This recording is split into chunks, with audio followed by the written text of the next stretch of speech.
Բարի երեկո, դիտում եք հորիզոնը։ Վարչապետի գլխավորությամբ տեղի ունեցել աշխատանքային խորհրդակցություն Հայաստանի և Եվրոպական միության միջև համապարփակ և ընդլայնված գործընկերության համաձայնագրի իրականացման ընթացքով Հայաստան-Եվրամիություն համագործակցության շրջանակներում իրականացվող ծրագրերի վերաբերյալ։ Խորհրդակցության ընթացքում փոխվարչապետ Մեհեր Գրիգորյանը ներկայացրել է համապարփակ և ընդլայնված գործընկերության համաձայնագրի կիրարկման ուղղությամբ կատարված աշխատանքները,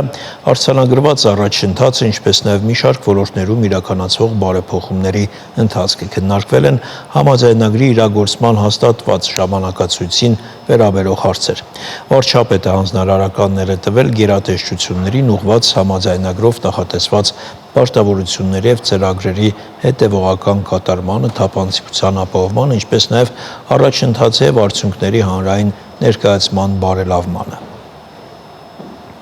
Նիկոլ Փաշինյանը նաև այցելել է Առողջապահության նախարարության հոգեկան առողջության պահպանման ազգային կենտրոն, որը արդիականացվել է Հայաստանի կառավարության 2021-26 թվականների գործունեության միջոցառումների շրջանակներում։ Վարչապետը ծանոթացել է իրականացված աշխատանքներին, նշվել է, որ կենտրոնի արդիականացումը ներառում է 6 մասնաշենքի հիմնանորոգում, ավարտված է 3-ին, ինչպես նաև արևային ֆոտովոլտային կայանինը։ Փոխվարչապետ Մեհեր Գրիգորյանը ընդունել է Զինծառայողների ապահովագրության ազգային հիմնադրամի հոգաբարձուների խորհրդի նախագահ Իրինա Սեյլանյանին։ Մեհեր Գրիգորյանը կարևորել է հիմնադրամի գործունեությունը և իրականացվող ծրագրերը, մտքեր են փոխանակվել հիմնադրամի կողմից արդեն իրականացված նախաձեռնությունների, ինչպես նաև ապագա անելիքների շուրջ։ Հունաստան կատարած աշխատանքային այցի շրջանակներում Հայաստանի պաշտպանության նախարար Սուրեն Պապիկյանը հանդիպել է Հունաստանի ազգային պաշտպանության նախարար Նիկոս Դենդիասի հետ։ Քննարկվել են պաշտպանության բնագավառում Հայաստան-Հունաստան համագործակցության առնչվող հարցեր, կողմերը գոհունակություն են հայտնել փոխգործակցության ներկայիս բարձր մակարդակի կապակցությամբ, ընդգծելով ռազմական կրթության տարբեր ուղղություններով փորձի փոխանակման և այլ ոլորտներում գործակցությունը առավել զարգացնելու պատրաստակամությունը։ Սուրեն Պապիկյանը Աթենքում մասնակցել է նաև ԴՖԱ 2025 միջազգային պաշտպանական ցուցահանդեսի բացմանը, այնուհետև այցելել է ցուցահանդեսի Հայաստանի Հանրապետության տաղավար, հանդիպել մասնակից ընկերությունների ներկայացուցիչների հետ։ Խորհրդարանը սկսել է հերթական նիստերը պատգամավորները այսօր առաջինը քննարկել են բարձրագույն դատական խորհրդի անդամի ընտրության հարցը։ Այդ պաշտոնում իշխող խմբակցությունը առաջադրել է նաև Արմենուհի Հարությունյանի թեկնածությունը, հիշեցնենք Հարությունյանը արդարադատության նախկին փոխնախարարն է։ Դատական համակարգի նվազ արդյունավետությունը հանգեցնում է երկրի հետընթացի առաջադրած նպատակներից և հաճախ հարուցում է մեր քաղաքացիների արդարացի դժգոհությունը, և այստեղ խնդիրը միայն դատավարական ժամկետների խախտումները չեն ամենևին, այլ դատական ակտերի որակը։ Մտահոգիչ են նաև արդարադատության մատչելիության ապահովման ցուցանիշները։ Չեմ կարող չխոստովանել, որ վերջին շրջանի օրենսդրական որոշ փոփոխություններ կարող են հանգեցնել մատչելիության, քաղաքացիների համար արդարադատության հասանելիության խնդրի խորացմանը, ուստի առկա են բարեփոխումների և արդարադատության մատչելիության ապահովման բալանսավորման խնդիրներ։ Մարտահրավեր է նաև դատավորների մասնագիտական որակական հատկանիշների բարձրացման, պարբերաբար որակյալ կրթական ծրագրերի, առարկայական և ոչ ձևական վերապատրաստումների ապահովումը։ Խնդիր է դատական համակարգում մարդկային ռեսուրսների կառավարումը, որակյալ կադրերի ներգրավումը։ Սա վերաբերել է ոչ միայն դատավորներին, այլ նաև դատական համակարգի ողջ աշխատակազմին։ Խորին համոզմունք ունեմ, որ դատական համակարգի արդյունավետությունը գրեթե անհնար է բարձրացնել, եթե դատական համակարգի բյուջետավորումը ծառայեցվի միայն աշխատավարձային ֆոնդին և բավարար գումարներ չհատկացվեն զարգացման ծրագրերի իրագործմանը։ Տեսեք, ուրեմն, երբ որ մենք նայում ենք միջդատական գործերի, այսինքն կալանավորումների կամ միջնորդությունների հաստատման վիճակագրությունը, մենք 2024 թվականին ունենք 88% ամբողջական կամ մասնակի հաստատում ի հակադրություն օրինակ անցյալ տարվա 76%-ի, նախանցյալ տարվա 75%-ի, 21 թվականի 77%-ի եւ այլն, այսինքն մոտավորապես 90% հաստատում ունենք եւ եթե այս տենդենսը շարունակվի, կարող է գա մի օր, որ միջնորդությունները 100%-ով կհաստատվեն։ Հիմա արդյոք սա չի նշանակում, որ դատական համակարգը դառնում է ավելի քիչ անկախ։ թե սա այլ բան է նշանակում, ձեր կարծիքն եմ ուզում իմանալ։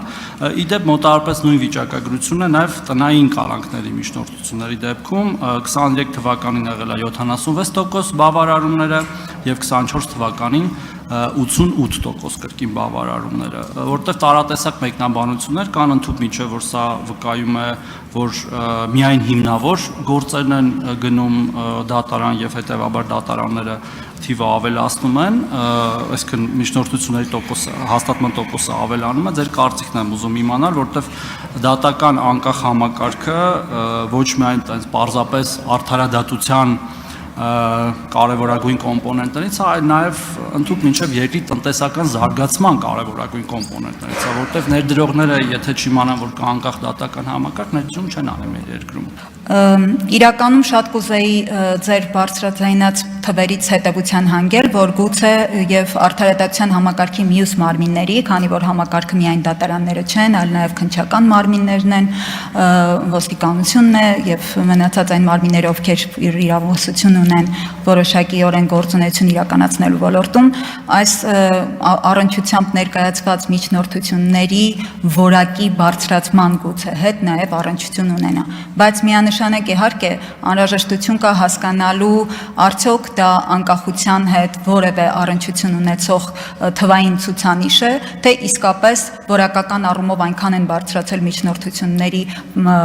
այսպես ասած, խնդիրներ այլևս գոյություն չունեն, որ դրանք բավարարման են ենթակալին են։ Հնարավոր չի լինի այս պահին ասել, որ ես միանշանակ գտնում եմ, որ թվային նման ցուցանիշները խոսում են այն մասին, որ դատարանը անկախ չէ, բայց այն, որ մենք, ինչպես իմ խոսքում նշեցի, հստակ մոնիտորինգ իրականացնելու եւ անկախ մոնիտորինգ իրականացնելու անհրաժեշտությունն ունենք, ճիշտ եզրահանգումների հանգելու եւ ճիշտ որոշումներ ապագայում կայացնելու համար, դրանում իսկապես կասկած չունեմ։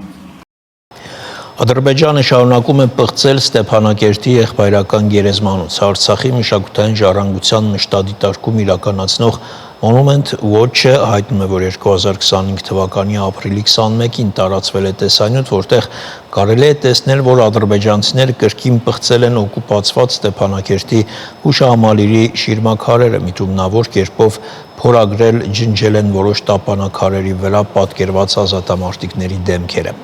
Որոշ տապանաքարեր կոտրված են։ Ստեփանակերտի հուշահամալիրը Արցախի ամբողջական օկուպացիայից հետո հայտնվել է ոչնչացման վտանգի տակ։ Monument Watch-ը հիշեցնում է, հայկական հուշարձանների, այդ թվում գերեզմանոցների պղծումը արգելված է Հաագայի արդարադատության միջազգային դատարանի 2021 թվականի դեկտեմբերի 7-ի որոշմամբ։ Համաձայն դրա Ադրբեջանը պետք է ձեռնարկի բոլոր անհրաժեշտ միջոցները կանխելու եւ պատժելու վանդալիզմի եւ պղծման գործողությունները հայկական մշակութային ժառանգության դեմ։ Գերեզմանոցների պղծումը նաեւ պատերազմական հանցագործություն է համաձայն Հռոմի ստատուտի 8-րդ հոդվածի 2-րդ մասի։ Պաշտոնական Թերանը աջակցում է Երևանի եւ Բաքվի միջև խաղաղության տեքստի շուրջ ձեռք բերված համաձայնությանը, հայտարարել է Իրանի փոխարտգործնախարարը։ Սաիդ Խաթիբզադեն նշել է, որ Հայաստանի եւ Ադրբեջանի միջև խաղաղության պայմանագրի ստորագրումը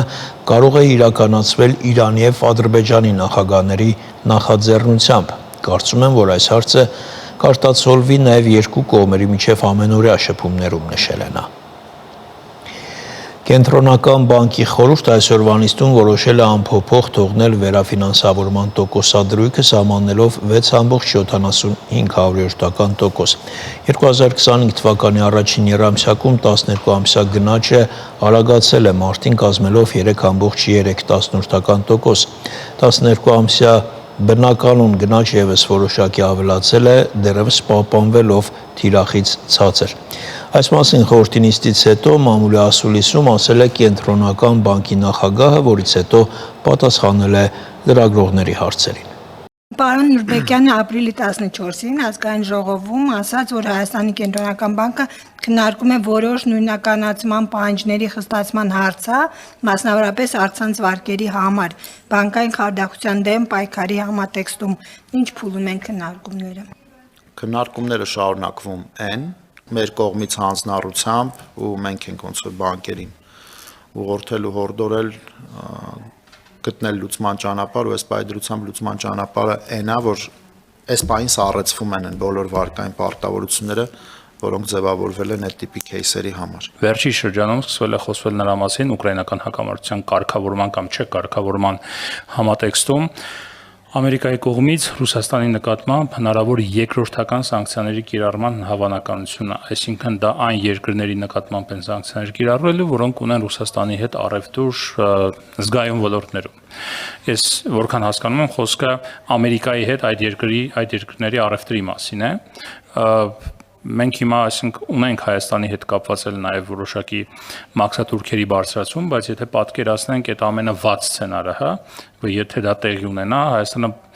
բազմաթիվ թելերով կապված է եւ կախված է Ռուսաստանի տնտեսությունից, էներգետիկայից սկսած մինչև դրամական փոխանցումներ, ֆինանսական եւ այլն։ Արդյոք դիտարկում եք այս սցենարը եւ ինչ հնարավոր ազդեցություն կարող ունենալ Հայաստանի տնտեսության վրա։ Մենք մեր սցենարների մեջ նայում ենք երկու հնարավոր ելք ենթադրենք կամ 3 հնարավոր ելք ռուս-ուկրաինական հակամարտության լուծում դրական առումով, այսինքն կողմերը համաձայնության են գալիս որոշակի առումով, որի արդյունքում նաև դրան հետևում է դրական սենտիմենտը, որը արդեն մենք ռուսական ռուբլու փոխարժեքի մեջ որոշակիորեն տեսնում ենք։ Որի արդյունքում սանկցիաներն են վերացվում, չգիտեմ, եվրոպական երկրներն են միանում այդ ընդհանուր համաձայնությանը, որովհետև առանց իրենց դժվար կլինի։ Դրա արդյունքում բացվում է առևտուրը, որոշակի ինչ-որ հարաբերություններ են սկսում նորմալանալ, ու ինչա լինում այն ֆինանսական հոսքերի հետ, որոնք որ Հայաստանով են եկել կամ Հայաստանում են։ 1. Երկրորդը հակառակ սցենարը, երբ որ տեղի ունենում մի իրավիճակ, որ Ամերիկան ընդհակառակը չի կարողանում երկու կողմերին բերել բանակցությունների սեղանի շուրջ, ու սանկցիաները ռուսական կողմի նկատմամբ սկսվում են ավելի խստանալ։ Ու դրա մասին մեզ հանդիպումների ժամանակ ակնարկել են, որը շատ հավանական սցենար է, էլի։ Այսինքն նույնիսկ չի որ անհավանական բաների մասին ենք խոսում։ IMF-ում չէ տարբեր հանդիպումների ժամանակ առանց ցիտելու ինչ, բայց Ռուսաստան, Պարսկաստան, կրիպտո 3 հիմնական թեմաները, որոնց վրա որ պետք է խստագույն ուշադրություն դարձնել։ Ու այդ սցենարի ներքո էլ մենք մտածում ենք ինչ կլինի Հայաստանի հետ, եթե այդ տիպի սցենարներ լինեն, այսինքն ինչքան խիստ սանկցիաներ կլինի, սանկցիաների նոր փաթեթը կվերաբերվի օրինակ Ռուսաստանից Հայաստան եկող էներգակիրներին։ Արդյոք մենք կարող ենք հրաժարվել էներգակիրներից, թե օրինակ Հայաստանին լայսենս կտրվի, այսպես ասած, որից թույլ տրվի, որ մենք օգտվենք, որովհետև դա մեր համար կենսական է։ Հաշվի կառնվեն այդ սպეციფիկաները, թե չէ։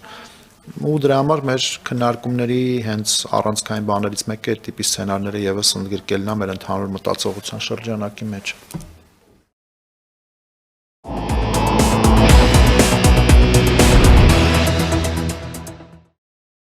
Բաքուն մեղադրում է Մոսկվային ադրբեջանական ինքնաթիռի կործանման վերաբերյալ հետաքննությունը արհեստականորեն ձգձգելու եւ մեղավորներին թաքցնելու մեջ։ Հիշեցնեմ, Ազալ ավիաընկերությանը պատկանող ինքնաթիռը կործանվել էր Ղազախստանի օդային տարածքում ենթադրաբար Ռուսաստանի հակաօդային համակարգի կողմից խոցվելու հետևանքով։ Թեման շարունակենք Արտյոմ Մերկանյանի հետ, Արտյոմ, նոր մանրամասներ կան։ Ադրբեջանական ԱՊԱ լրատվական գործակալությունը այսօր տեղեկություն է տարածել այն մասին, որ ադրբեջանական պետական կառույցները ամեն ամիս դիմում են Ռուսաստանի պետպատկան մարմիններին, խնդրելով պարզաբանել, թե որ փուլում է գտնվում ինքնաթիռի կործանման վերաբերյալ հետաքննությունը, եւ ամեն անգամ այդ դիմումները պարզապես անտեսվում են Մոսկվայի կողմից։ Գործակալությունը գրում է, որ արդեն 5 ամիս է անցել միջադեպից հետո, բայց մինչ օրս ռուսական կողմը չի հրապարակել որևէ տեղեկություն հետաքննության մասին եւ մեղավորներից կամ կասկածյալներից ոչ մեկի հանդեպ խափանման միջոց չի ընտրվել։ Գործակալությունը գրում է, որ Ադրբեջանը ռուսական կողմից հստակ եւ կոնկրետ քայլեր է ակնկալում։ Նշեմ, որ ԱՊԱ գործակալությունը պետական գործակալություն է, այսինքն պատահական չի է, երբ նման բան է տարածվում ըստ էության պետության անունից է դա եւ դա զգուշացում է ուղղված Ռուսաստանին։ Եվ իհարկե պատահական չէ, թե ինչու է հենց այսօր այդ տեղեկությունը տարածվում։ Ես վստահ եմ, որ դա կապ ունի 3 տեղի ունեցած միջադեպի հետ։ Հայտնի է, որ Ադրբեջանի Մեջլիսի падգամավոր իշխող Յենի Ադրբեջան կուսակցությունը ներկայացնող Ազեր Բադամովը, ով նաև խորհրդանի տնտեսական հանձնաժողովի նախագահի տեղակալն է, ադրբեջանական պետական պատվիրակության կազմում պատրաստվում էր մեկնել Աստրոխանի երկրամաս եւ այնտեղ օդանավակայանում նրան երկար ժամանակ պահել են, այնուհետ վտարել են երկրի սահմաններից, պարզաբանելով, որ նա Ռուսաստանում persona non grata է։ Ադրբեջանի արտգործնախարարությունը բողոքել է, պարզաբանումներ է պահանջել, այսպիսով այսպես դիվանագիտական նոր արճակատվում է ուրվագծվում Ռուսաստանի եւ Ադրբեջանի միջև։ Բայց ինչի՞ է կապված այդ падգամավորին persona non grata։ Ամենայն հավանականությամբ պատճառը այդ Ազեր Բադամովի հայտարարություններն են, որոնք հասցեագրված էին Ռուսաստանի Պետդումայի падգամավոր Նիկոլայ Վալույևին։ Ամիսներ առաջ ադրբեջանցի այդ պետական գործիչը իրեն թույլ էր տվել ու մեղմ ասած ոչ դիվանագիտական արտահայտություններ ռուսաստանցի իր գործընկերոջ հասցեին, անվանելով նրան, մեջբերում եմ, էվոլյուցիայի փակուղային ճյուղի ցուցանմուշ եւ ասել էր, որ նա իր զարգացմամբ մնացել է նիանդերտալացու եւ հոմո սապիենսի արանքում։ Բնական է, որ երբ նման բան են ասում Ռուսաստանի պետական դեմքի մասին, Մոսկվան չէր կարող որևէ կերպ չպատասխանել։ Իդեպ նշեմ, որ այս persona non grata հայտարարելու ավանդույթը Ադրբեջանն էր սկսել, հենց Նիկոլայ Վալույևին էր առաջինը persona non grata հայտարարել, այն բանից հետո, երբ նա քննադատել էր Ադրբեջանի իշխանություններին Բաքվում Մոսկվայի տունը փակելու համար, իսկ դրանից առաջ persona non grata էր հայտարարել Բաքուն Ռուսաստանի Պետդումայի ԱՊՀ երկրների կոմիտեի նախագահի տեղակալ Կոնստանտին Զատուլինին եւ ընտանիքի հարցերով Պետդումայի կոմիտեի նախագահի տեղակալ Վիտալի Միլոնովին, այն բանից հետո, երբ նրանք քննադատել էին Ադրբեջանի իշխանություններին Արցախի դեմ այդ ագրեսիայի համար։ Ռուսաստանի պահվածքը մի տեսական հասկանալի է, մի կողմից բարի կամքի ցուցադրական դրսևորումներ, մյուս կողմից այսպիսի կոշտ մոտեցում։ Իսկապես Մոսկվան իր կողմից կարծես ամեն ինչ արեց, որպեսզի մեղմի այդ ինքնաթիռի հետ կապված միջադեպի հետևանքները, այսպես բարի կամքի դրսևորում ցուցաբերեց, ակնհայտ այսպես ընդառաջ քայլեր, Մոսկվայում Հեյդար Ալիևի հուշարձան բացեցին, Պետդումայի նախագահ Վալենտինա Մատվիենկոն պաշտոնական այցով Բաքու մեկնեց, թարմ օրինակը ռուս ուղղափառ եկեղեցու հոգևոր առաջնորդը Մեհրիբան Ալիևային ռուս ուղղափառ եկեղեցու բարձրագույն շքանշանով պարգևատրեց։ Փոխարենը Բաքվում կարծես հակառակն են անում, փակում են Մոսկվայի տունը, Ռուսաստանի քաղաքացիների դեմ քրեական գործեր են հարուցում, մեղադրելով նրանց Մոսկվայի օգտին լրտեսություն անելու համար, նոր օգնություն են ցուցաբերում Ուկրաինայում, Ռուսաստանի դեսպանության շենքի առջև արտոնում են բողոքի ցույցեր։ Այդ ամենը հասկանալի է, որ զգուշավոր փորձեր են Մոսկվային պարտադրելու ինչ-որ նոր զիջումներ,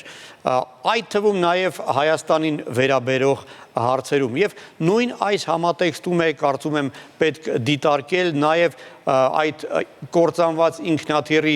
վերաբերյալ Ադրբեջանի դժգոհություններն ու բողոքները։ Մինչդեռ հիշեցնեմ, որ Մոսկվան նույնպես նման բողոքների եւ դժգոհության հիմք ուներ, առնվազն նույն ծավալի, իսկ կարծում եմ շատ ավելի շատ, հաշվի առնելով այն, որ Ադրբեջանում այդպես էլ չպատժեցին մարդկանց, զինվորականներին, ում մեղքով խոցվել էր Ռուսաստանյան Mi-24 ուղղաթիռը, այն էլ Հայաստանի օդային տարածքում 20 թվականի նոյեմբերին, եւ նրանց ում մեղքով էին զոհվել 5 ռուսաստանցի խաղաղապահներ Ադրբեջանի կողմից Արցախի դեմ ագրեսիայի օրերին 23 թվականին։ Մոսկվան որևէ պահանջներ եւ դժգոհություն համենայն դեպս հրապարակային ձևով այդպես էլ չներկայացրեց, իսկ Ադրբեջանը որևէ բան չարեց այդ մարդկանց պատժելու համար։ Շնորհակալություն Արծիվ։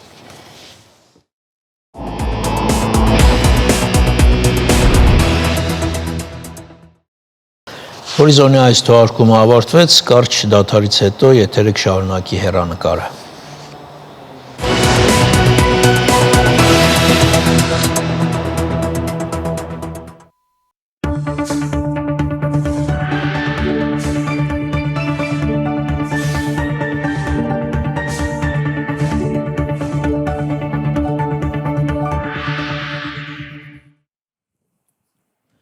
Ռուսաստանի Դաշնության միգրացիոն օրենսդրությունում սպասվում է հերթական փոփոխություն։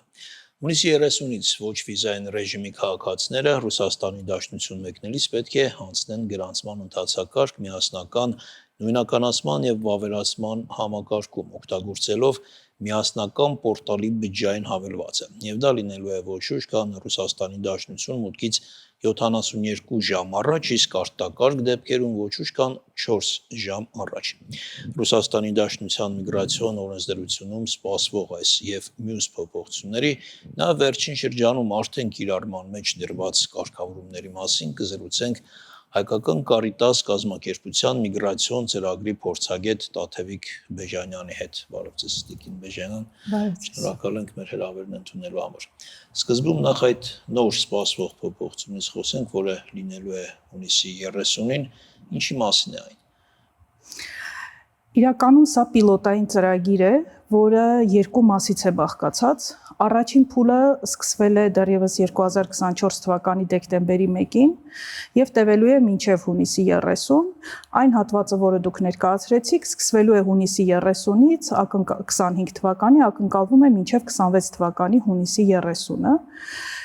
Նախատեսվում էր, որ Առաջին փուլով, որը արդեն ուժի մեջ է, Մոսկվայի օդանավակայաններում եւ Մերձմոսկովյան Ժուկովսկի օդանավակայանում, ինչպես նաև Օրենբուրգի ցամաքային սահմանակետում օտարերկրացիների մուտքի պահին վերցնում են նրանց կենսաչափական տվյալները, մատնահետքի մասին է խոսքը, իսկ արդեն հունիսի 30-ից անձինք ձեր նշած բջջային հավելվածով, RUID հավելվածով նախապես կլրացնեն իրենց տվյալները, որից հետո իրենք կստանան հավաստող կոդ եւ միայն այդ կոդի արկայության պարագայում ոչ վիզային ռեժիմի երկրների քաղաքացիները կկարողանան մուտք գործել Ռուսաստանի Դաշնության տարածք։ Այլապես ուղղակի սահմանապահը կոդի բացակայության դեպքում թույլ չի տա, որ նրանք սահմանհատեն։ Կոդը ստացել եմ արտասթեղության դատультություն է, բայց կարող է սահմանապահը նայ, չգիտեմ, օրինակ աչքերի գույնը դուր չկա մարդու կամ չգիտեմ, որևէ այլ ինչ-որ արտաքին տեսքը եւ դարձյալ արգելք լինի այդ պահին։ Այս պահին հիմա մինչև հունիսի 30 Այս պահին հենց հիմա այդպես է, չէ՞։ Հենց հիմա ունի սահմանապահ այդ իրավունքը իր հայեցողությամբ, եթե ինքը ունի ներքին համոզմունք, որ տվյալ անձը կարող է Ռուսաստանի Դաշնության անվտանգության համար սպառնալիք հանդիսանալ, թույլ չտալու, որպեսզի օտարերկրացին մուտք գործի Ռուսաստանի Դաշնության տարածք։ Ակնկալվում է, որ հունիսի 30-ից սկսած, քանի որ անձը նախապես կներկայացնի իր բոլոր տվյալները, այլևս դրա անհրաժեշտությունը չի լինի, որովհետև պատկան մարմինները, սահմանապահ ծառայությունը եւ մյուս գերատեսչությունները կստուգեն տվյալ անձի տվյալները, որից հետո եթե իրենք կգտնեն, որ տվյալ անձի մուտքը կարելի է թույլատրել, անձը կստանա կոդ, այլապես չի ստանա։ Սահմանապահից մեկ անձից արդեն ոչինչ կախված չի։ Այո, այլևս կլինի համակարգից։ Ավելի քաղաքակիրթ տարբերակ է։ Եթե այլևս կլինի համակարգից կախված, ապա այս դեպքում կոնկրետ ինչ-որ տվյալներ են ստուգվելու։ Լավ, եթե ընդունենք այդ կոդը չի ստանում քաղաքացին 72 ժամ առաջ այդ հարցումից հետո, այդ դեպքում նրան տեղեկացվելու է պատճառների մասին, թե ինչու, այսպես ասենք, ձեր մուտքը Ռուսաստան արգելվում է։ Եվ եթե տեղեկացվելու է կամ չգիտեմ, չի տեղեկացվելու, անձը ինչ-որ տեղ բողոքարկում ներկայացնելու իրավունք ունի։ Քանի որ համակարգը նոր է ստեղծվում, այս հարցերի պատասխանները դեռևս չունենք ցավոք, ակնկալվում է, որ հունիսի սկզբին, երբ որ արդեն համակարգը ամբողջությամբ պատրաստ կլինի, քայլերի հերթականությունը նույնիսկ ձեր նշած բջջային հավելվածը դեռ պատրաստ չի, փորձարկում չի անցել, որպեսզի մենք կարողանանք հստակ այդ հարցերին պատասխանել։ Դեռևս գիտենք, որ այն լինելու է գոսուսլուգի անալոգը օտարերկրացիների համար եւ դա լինելու է այն հիմքը, որի վրա հետագայում ստեղծվելու է օտարերկրացու էլեկտրոնային պրոֆիլը, որով ինքը կկարողանա գտնվել, բնակվել եւ գործունեություն ծավալել Ռուսաստանի Դաշնության տարածքում, այսինքն այս համակարգը ներդնելուց հետո հաջորդը լինելու է օտարերկրացու էլեկտրոնային պրոֆիլը, որի մեջ ներառվելու են բոլոր տվյալները օտարերկրացու եւ կենսաչափական եւ անձնագրային եւ իր բուրզնման տեղեկանքը եւ մատնահետքը եւ իր վճարած հարկերը, այսինքն այն ինչ հիմա ինքը ունի մի շարք փաստաթղթերի տեսքով, ամբողջական մեկ պրոֆիլի, էլեկտրոնային պրոֆիլի տեսքով է ունենալու։ Ես անկեղծորեն չեմ կարող ասել համակարգը որքան ընդունակ կլինի, որովհետև Ռուսաստանի Դաշնությունում բավական մեծ թվով միգրանտներ են տարեկան գալիս գործունեություն ծավալելու, աշխատելու, բնակվելու։ Չգիտեմ համակարգը որքան հզոր կլինի եւ արդյոք կունենա խափանումներ եւ այդ խափանումները ինչ հետևանքներ կունենան, բայց ամեն դեպքում սա այն է, ինչ դեռևս նախատեսված է, դեռևս չի փորձարկվել, ուստի կդժվարանամ ասել ինչ կլինի, ինչպես կաշխատի։ Կարող է ինչ-որ իմաստով սա տվյալ երկրի կամ երկրի քաղաքացիների վրա ճնշման ինչ-որ գործիք լինի։ Իրենք ասում են, որ սա միգրացիոն հոսքերը ունեցող հարց է, բայց դա ամեն դեպքում պատկան մարմինները նշում են, որ սա միգրացիոն հոսքերը կառավարելու համար նախատեսված գործիք է եւ քանի որ իրենք բավականին մեծ միգրացիոն հոսքեր ունեն եւ ցավոք վերջերս պարզվեց, որ նաեւ լուրջ թվով ունեն արդեն իսկ անօրինական կարգավիճակում գտնվող օտարերկրացիներ, որոնք տարիներ շարունակ բնակվում են Ռուսաստանի Դաշնությունում, բայց ունեն փաստաթղթերի խնդիրներ եւ շատ հաճախ չեն հայտնաբերվում, ուստի նաեւ չեն արտաքսվում եւ իրենք կարծում են, որ սա այն գործիքն է, որով իրենք կարողանան կառավարել օրինական միգրացիան եւ սահմանափակել անօրինական միգրացիան։ Բայց իրականում հիմա Ռուսաստանում դեպի Ռուսաստան միգրացիոն հոսքերը մեծացել են, որովհետև ըստ տրամաբանության այդպես պետք է չլիներ։ Մի երկիր, որը պատերազմի մեջ է, մի երկիր, որը բազմաթիվ, այսպես սանկցիաների տակ է, ռուբլու կուրսով նաև պայմանավորված, այնտեղ առաջ չի աշխատու շատ էր գնում, ռուսական ռուբլին բավականին արժեք ուներ, կարևոր էր, հիմա այդ կարևորությունը կարծես չկա, այսինքն ըստ իս այդքան հուշող տրամաբանական հանգամանքներ, գործոններ չկան, որոնք ենթադրել են տալիս, թե այնտեղ միգրացիոն հոսքերը մեծ են։ Միգրացիոն հոսքերը շարունակում են մեծ լինել, որքան էլ դա տարօրինակ կհնչի, ամեն դեպքում նրանք այն երկրներից, որտեղից մշտապես ունեին, միջինասիական երկրներից, Տաջիկստան, Ուզբեկստան եւ Ղրղստան, այդ հոսքերը շարունակում են մեծ լինել։ Հայաստանի պարագայում իդեպ մեր հոսքերը ռուսաստանյան ամբողջ հոսքերի մեջ միշտ բավականին փոքր են եղել, 3-ից 3.5%, մեր համար էին մեծ, որովհետեւ մեր բնակչության թվի համեմատ մեզ համար թիվը մեծ էր, բայց Ռուսաստանի միգրացիոն հոսքերի մեջ այդ թիվը ընդհանուր առմամբ փոքր էր։ Ամեն դեպքում Հայաստանից միգրացիոն հոսքերը դեպի Ռուսաստանի Դաշնություն նվազման միտում ունեն։ Եվ վերջին 2 տարիներին առնվազն 30%-ով այդ հոսքերը կրճատվել են, դրանք վկայում են մեր ունեցած թվային տվյալները։ Մյուս կողմից ես կարող եմ նշել, որ այնուամենայնիվ եւ միգրացիոն օրենսդրության խստացումները եւ Ռուսաստանի Դաշնությունում ռուբլու կուրսի նվազումը հատկապես ազդել են մեր երկրից միգրացիոն հոսքերի վրա։ Իսկ որքան էլ տարօրինակ հնչի, միջինասիական երկրներից այդ հոսքերը շարունակում են մնալ ակտիվ։ Եվ հետաքրքիր է նաև թեև նշեցիք դեռ շատ բան պարզ չէ, հայտնի չէ, բայց ամեն դեպքում այդ պրոցեդուրան, 72 ժամ առաջ հարցում անելու եւ այլն, հետո դրական կամ բացասական պատասխան ստանալու կամ այդ ձեր նշած կոդը ստանալու։ Սա միանգամյա պրոցեդուրա է։ Ես նկատի ունեմ, օրինակ քաղաքացին կարող է մեկ տարվա ընթացքում 10 անգամ գնա Ռուսաստան, տարբեր ժամանակահատվածներով, տարբեր առիթներով, բարեկամների մոտ զբոսաշրջության եւ այլն կամ չգիտեմ, ինչ-որ այլ նպատակով։ Ամեն անգամ ինքը այդ պրոցեդուրան անցնելու է։ Գնացի եկա 10 օրից էլի ուզում եմ գնալ Ռուսաստան, էլի պետք է հարցում արվի, էլի պետք է թե միանգամյան մեկ անգամ ասենք 5 անգամ գնալ գալու համար գուցե։ Ու պայմանական ինչ-որ թիվ եմ ասում։ Բայց այդպիսի տվյալ նշված չի այն հայտարարության մեջ, որը հիմա տարածված է։ Ամեն դեպքում հայտարարությունից պարզ է միայն, որ բացի Բելարուսի քաղաքացիներից եւ դիվանագիտական կառույցների աշխատողների ունենած ընտանիքի անդամներից մյուս բոլորին վերաբերվելու է։ Ամեն դեպքում տեքստից ենթադրելի է, որ յուրաքանչյուր անգամ պետք է ստանալ այդ կոդը։ Բայց ինչպես կաշխատի համակարգը, այս պահին կդժվարանամ ասել, քանի դեռ չի գործարկվել։ Խոսենք նաև այն կարգավորումներից, որոնք արդեն գործարկվել են եւ կարծում եմ որոշակի այստեղ արդեն եթե գոնե վիճակագրություն չունենանք, ապա ինչ-որ օրինակներ պետք է ունենանք։ Նախ նկատի ունեմ այն կարգավորումը, որը ապրիլի 1-ից մտցվեց եւ որը վերաբերում է օտարերկրյա քաղաքացիների հա կրթության, այսպես ասենք, իրավունքին, այսինքն եթե ռուսական դպրոցում միգրանտի երեխան չի կարող հանձնել այդ քննությունը ռուսաց լեզվի իմացության, ապա զրկվելու է ուսումը ստանալու իրավունքից։ Նախ եւ առաջ սա կրթության իրավունքի կարծես սա խախտման ցայտուն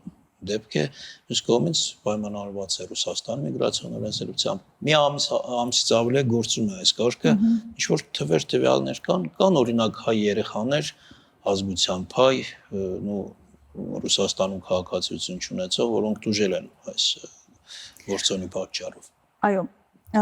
ազգությունով պայմանավորված չի բացառապես քաղաքացիությամբ, անշուշտ Հայաստանի Հանրապետության քաղաքացի երեխաներ արդեն կան եւ մենք ունենք այդ ահազանգերը, որ նրանք դպրոց չեն ընդունվել հենց միայն նրա համար, որ չեն հաղթահարել անցողիկ շեմը։ Ապրիլի 1-ից սահմանվեց ուժի մեջ մտավ այն օրենքը, որ օտարերկրացի երեխաները Ռուսաստանի Դաշնության տարածքում կրթություն ստանալու համար պետք է հանձնեն ռուսաց լեզվից քննություն։ Շեմը բավականին բարձր է 90%։ Տրված հարցերի 90%-ին եթե երեխան չի կարողանում պատասխանել, նա հնարավորություն չի ունենում կրթությունը շարունակելու ուսումնական հաստատություններում, տվյալ պահին դպրոցներում։ Ես չեմ կարծում, թե շատ ռուս ազգությամբ երեխաներ այդ 90%-ին կպատասխանեին։ Ամեն դեպքում խոսքը վերաբերվում է միգրանտ երեխաներին եւ եթե գանք կրթության իրավունքին, ապա իրենք օրենքը ընդունեցին եւ առաջնորդվում են օրենքով եւ Պետդումայում ընդամենը մեկ падգամավոր դեմ քվեարկեց այս օրենքին, մնացած բոլորը կողմ էին, որ անպայման ռուսաց լեզվի քննությունը պետք է պարտադիր հանձնեն օտարերկրացի երեխաները, որպեսզի կարողանան Ռուսաստանի Դաշնությունում կրթություն ստանալ եւ դա բացատրում էին նրանով, որ կան դասարաններ, որտեղ օտարերկրացիները բավականին թիվ են կազմում եւ նրանց ռուսաց լեզվի չիմացությունը խոչընդոտում է երեխաների կրթության որակին, այսինքն ուսուցիչը չի կարողանում պատշաճ կարգով դասը վարել, որովհետեւ երեխաների մի մաս ուղղակի չի հասկանում ինչ է ասում տվյալ ուսուցիչը։ Ես չգիտեմ արդյոք արվել է հետազոտություն, ունեին հիմքեր թե ոչ, թե դա ընդամենը կարծրատիպ էր կամ պարզապես падգամավորների ցանկությունը, ամեն դեպքում այս օրենքը ընդունվել է եւ քանի որ այն օրենքի մակարդակով է ընդունվել, ուստի նաեւ որպես օրենք ինքը կիրառվում է եւ խոսել, որ կրթության իրավունքի խախտում է տեղերում, իրենք արդեն օրենքով սահմանագրել են եւ օրենքով շարժում են առաջ։ Նոր փոփոխությունը վերաբերում է միայն այն երեխաներին, ովքեր նոր են ընդունվելու դպրոց, այդ ռուսական ինչ-որ դպրոց եւ այնտեղ հենց ընդունվելու պահին պետք է ռուսաց լեզվի իմացության գիտելիքները ստուգեն։ Դե նաեւ այն երեխաներն, որոնք տվյալ դպրոցում սովորում են, ասենք 3 տարի սովորում են, հետո անկարծ որոշեցին, թե ռուսերենի իմացությունը պետք է ստուգել այդ երեխայի, հետո նոր որոշել նա շարունակելու այդտեղ կրթվել թե ոչ։ Այս պահին մեր ունեցած տվյալներով նոր գնացողներին են քննություն վերցնում, դեռ մենք չունենք այդպիսի ահազանգեր, որ արդեն իսկ դպրոցում սովորողներին եւս պարտադրել են, որ այդ քննությունը հանձնեն, ունենք նրանց, ովքեր նոր են գնում դպրոց եւ նրանցից արդեն վերցնում են այդ քննությունները։ Այսպես ասենք, պայմանական պատիժը, կիրառվում է բոլոր այն երեխաների հանդեպ, ովքեր նույնիսկ ընտանիքներում չունեն, կացության խնդիր կամ փաստաթղթային խնդիր, այսինքն ամեն ինչ նորմալ է, ամեն ինչ կացության իրավունք ունեն, այդ բոլոր անհրաժեշտ փաստաթղթերը։ Սա վերաբերվում է բոլոր օտարերկրացի երեխաներին։ Ես նկատի ունեմ հետեւյալը, տեսեք, ընտանիքը ոչ մի փաստաթղթային խնդիր չունի, այն ինչ որ անհրաժեշտ է այնտեղ այն որ կոչվում է ռուսերեն վիդ նաժիցելստո, այդ ամեն ինչը ունի, բայց երեխան ռուսերեն այնքան լավ չգիտի, ասենք 90-ի փոխարեն 85%-ին է հարցերի պատասխանը կամ այդ մի փոքր հանգամանքով պայմանավորված երեխան զրկվելու է, ուսման իրավունքից։ Եթե երեխան չունի Ռուսաստանի Դաշնության քաղաքացիություն, նա համարվում է օտարերկրացի եւ նրան վերաբերվում է այս կարգավորումը։ Այստեղ մեկ այլ խնդիր կա երեխաների հետ կապված, որ եթե երեխաները որպես օտարերկրացիներ օրինակ չունեն միգրացիոն հաշվառում, ռեգիստրացիա, կամ ծնողները գնել են կեղծ Կեղծ ռեգիստրացիա, որպեսզի երեխային կարողանան դպրոց տանել, բավականին խիստ ստուգումներ, այս դեպքում շատ խիստ ստուգումներ են գնում արդեն իսկ փետրվարի 5-ից սկսած եւ այս երեխաները քանի որ երեխաներին իրենց օրենքով չեն արտաքսում, ծնողների օրինական գտնվելը չեղարկում են եւ ծնողների հետ միասին արտաքսում են։ Սա պատժի ամենախիստ տեսակն է արտաքսումը, թե ես գիտեմ, որ նաև դատավարություններ են լինում, չէ, համապատասխան եւ ավելի խիստ պատիժներ էլ կան, չգիտեմ, օրինակ կարճ ժամանակով ազատազրկում։ Այս կետի հետ կապված ոչ արտաքսում են։ Ես ընդհանրապես միգրացիոն օրենքները խախտելու Իհարկե, միգրացիոն օրենքները խախտելու համար տարբեր պատիժներ կան, մուտքի արգելք կա,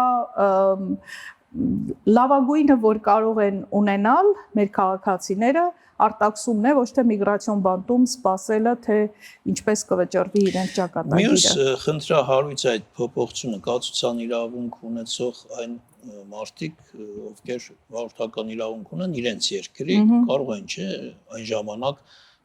ուղղակի այդ վարորդական իրավունքը փոխանակել Ռուսաստանի Դաշնության, առանց քննության։ Հիմա այդ մարդիկ եւս պետք է քննություն հասնեն։ Վարորդական քննություն, ոչ ռուսաց լեզվի իմացության։ Ոչ, վարորդական իրավունքի քննություն եւ ստանան Ռուսաստանի Դաշնության վարորդական իրավունք, որպեսզի կարողանան Ռուսաստանի Դաշնությունում վարորդ աշխատել։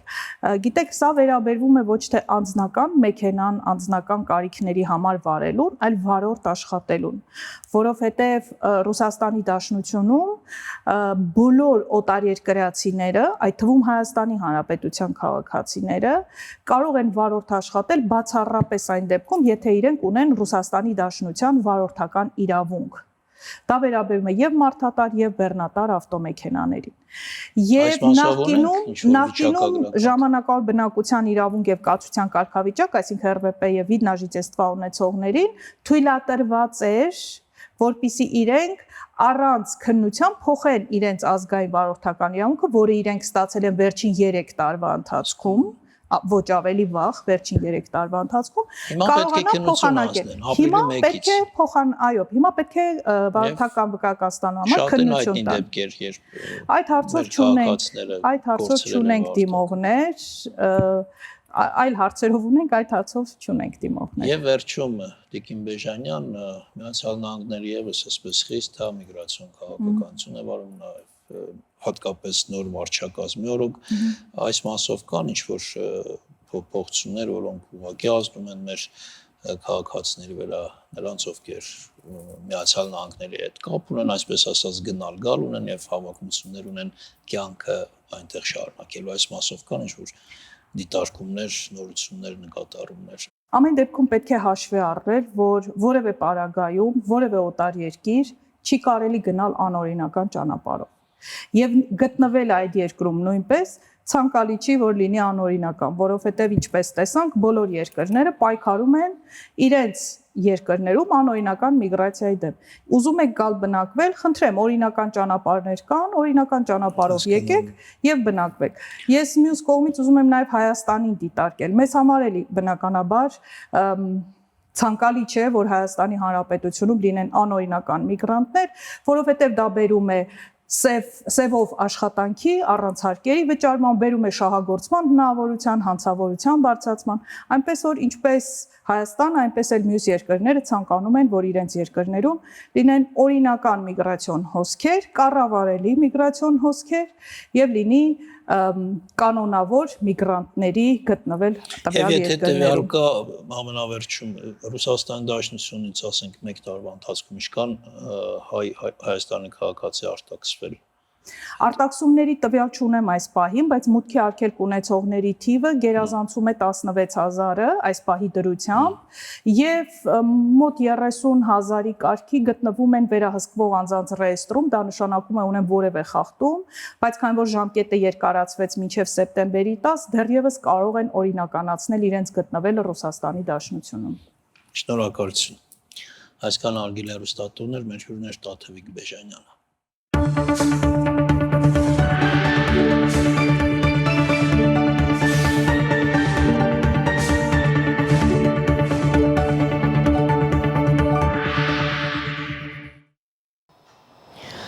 Աշխարհահռչակ ջութակահար Սերգեյ Խաչատրյանը Երևանում մասնակցել է Արցախ կամերային նվագախմբի առաջին համերգին։ Միջոցառման գլխավոր նպատակն է աշխարհին հասցնել Արցախի ձայնը, ոգին եւ հոգեվոր արժեքները։ Հայկականի պահպանման առաքելությամբ Արարատ բանկը հովանավորում է Արցախ նվագախմբի համերգը։ Սա երաժշտական նոր վերածնունդ է նվագախմբի համար, որը հնարավոր դարձավ մայիսի 5-ին Արամ Խաչատրյան համերգասրահում։ Արարատ բանկը հատկապես կարևորում է աջակցությունը Արցախ կամերային նվագախմբին, քանի որ այն իր գործունեությամբ նպաստում է հայկական երաժշտական արվեստի զարգացմանը եւ հանրահռչակմանը։ Այսօր մենք բոլորս հավաքվել ենք, որպեսզի մեկս մյուսին դրական լիցքեր տանք, փաստենք, որ Արցախի կամերային նվագախումբը արժանի է, որպեսզի ավելի մեծ բեմերում հանդես գա եւ մենք բոլորս պետք է նպաստենք, որ նրանք միշտ ունենան հաջողություն։ Շատ կարեւոր է, որպեսզի մենք գնահատենք, որ մեր ազգային ինքնության ամենակարևոր դրսևորումներից մեկը նաեւ դա մշակութային ինքնությունն է։ Կայացած համերգին մասնակցեցին միջազգային ճանաչում ունեցող հայ երաժիշտներ։ Նվագախմբի գեղարվեստական ղեկավարն ու դիրիժորը Նարեկ Հախնազարյանն էր։ Մենակատար աշխարհահռչակ ջութակահար Սերգեյ Խաչատրյանը։ Սա նվագախմբի համար նոր վերելք է։ Որոշակի չափանիշ նվաճելուց, բարձրունք հասնելուց հետո պետք է միայն վեր ձգտել եւ փորձել այդ բարձրունքին վրա պահվել եւ ավելի բարձրանալ։ Մեր համար չափանիշ է, երբ ֆինանսական կազմակերպությունը Արարատ բանկը գնահատում է դասական երաժշտությունը եւ աջակցում է նրա զարգացմանը մեր երկրում։ Սա պետք է լինի մեզ համար ոչ միայն հայ ինքնության, արժանապատվության, արժեքների վերանայում եւ վերարժևորում, նաեւ Արցախի կամերային նվագախումբը պիտի շարունակի իր գործունեությունը եւ պիտի կարողանանք հիշել անունը։ Ըստ նվագախմբի անդամների ամեն հաղթանակ գլխավոր նպատակին տանող ճանապարհն է։ Իսկ ո՞րն է նպատակը։ Ժողովրդական արտիստը պատասխանեց. Վերադառնանք Արցախ։ Արարատ բանկի աջակցությամբ համերգը հնարավորություն էր աշխարհին հասցնելու Արցախի ձայնը, հոգևոր արժեքներն ու վերապրող հոգին։ Երաժշտության միջոցով լսելի դարձան արցախցու կամքն ու մշակութային անմահությունը, յուրաքանչյուր նոտայի հնչյունի միջոցով։ Թեպսիմե Ավագյան, Լևոն Խաչատրյան, Հորիզոն։ Հորիզոնում այսօր այսքանը, բարի գիշեր։